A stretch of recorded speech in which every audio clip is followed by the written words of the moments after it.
Welcome to Andhraprabha. నేను మీ హేమ. ప్రస్తుతం deep fake పై దేశవ్యాప్తంగా చర్చ సాగుతుంది. డీప్ ఫేక్ ఎంత డేంజరసో రష్మిక మందన విషయంలో అందరికీ తెలిసిందే.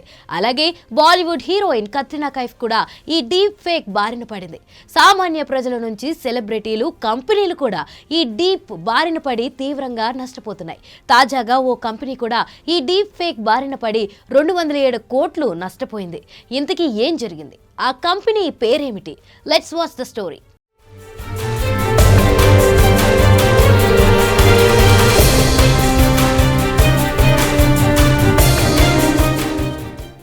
కొత్త టెక్నాలజీతో ఎంతో మేలు జరుగుతుంది, అంతే కీడు జరుగుతుంది.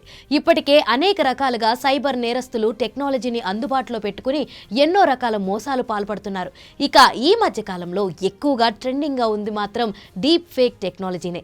ఈ టెక్నాలజీతో ఇటీవల సినీ నటి రష్మిక డీప్ ఫేక్ వీడియో వైరల్గా మారింది. అయితే అది నిజంగా రష్మిక వీడియో కాదని, డీప్ ఫేక్ టెక్నాలజీతో అలా సృష్టించారని ఆ తర్వాత తేలింది. దీనిపై ఆమె పోలీసులకు ఫిర్యాదు చేయడం, పోలీసులు నిందితుడిని అరెస్ట్ చేయడం కూడా జరిగిపోయింది. అలాగే కత్రినా కైఫ్ వీడియో అంటూ ఒక తప్పుడు వీడియో కూడా హల్చల్ చేసింది. ఇది కూడా డీప్ ఫేక్ సాయంతో సృష్టించిందేనని తేలింది.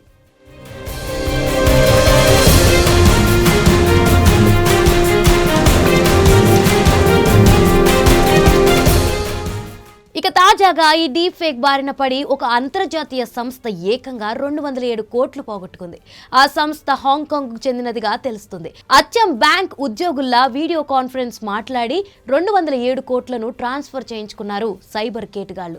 తర్వాత వాళ్ళు నిజంగా తమ కంపెనీ ఉద్యోగులు కాదని, డీప్ ఫేక్ తో మోసం చేశారని వెల్లడి కావడంతో నగదు ట్రాన్స్ఫర్ చేసిన బ్యాంక్ బ్రాంచ్ ఉద్యోగులు లబోదిబోం అంటున్నారు. ఈ ఘటన అందరినీ దిగ్భ్రాంతికి గురిచేసింది. డీప్ ఫేక్ ఎంత ప్రమాదకరంగా పరిణమించిందో దీన్ని బట్టి తెలుస్తుంది.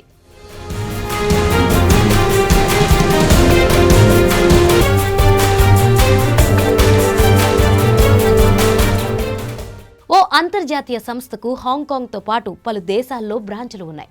డీప్ ఫేక్ టెక్నాలజీతో హాంకాంగ్ బ్రాంచ్కు చెందిన ఉద్యోగికి కొందరు మోసగాళ్లు ట్రాప్ చేశారు. ఫైనాన్స్ విభాగాల్లో అతడు పనిచేస్తున్నాడు. ఈ క్రమంలో లండన్ బ్రాంచ్లో ఉన్న చీఫ్ ఫైనాన్షియల్ ఆఫీసర్ నుంచి ఓ సందేశం వచ్చింది. రహస్యంగా నగదు లావాదేవీలు నిర్వహించాలని ఆ మెసేజ్లో చీఫ్ ఫైనాన్షియల్ ఆఫీసర్ సూచించాడు. అయితే మరింత స్పష్టత కోసం సిఎఫ్ఓ ఇతర సిబ్బందితో పాటు ఆ ఉద్యోగి వీడియో కన్ఫర్మేషన్లో పాల్గొన్నాడు. ఇందులో పాల్గొన్న వ్యక్తులంతా సంస్థ ఉద్యోగులు మాదిరిగానే కనిపించారు. తనలాగే మాట్లాడడంతో హాంకాంగ్ ఉద్యోగికి ఎలాంటి అనుమానం తలెత్తలేదు. అయితే నేరగాళ్లు ఆ ఉద్యోగుల వీడియో, ఆడియో ఫుటేజ్ని సేకరించి డీప్ ఫేక్ టెక్నాలజీ ద్వారా అచ్చం సంస్థ ఉద్యోగులు వీడియో కాన్ఫరెన్స్లో పాల్గొని మాట్లాడినట్టే సృష్టించారు.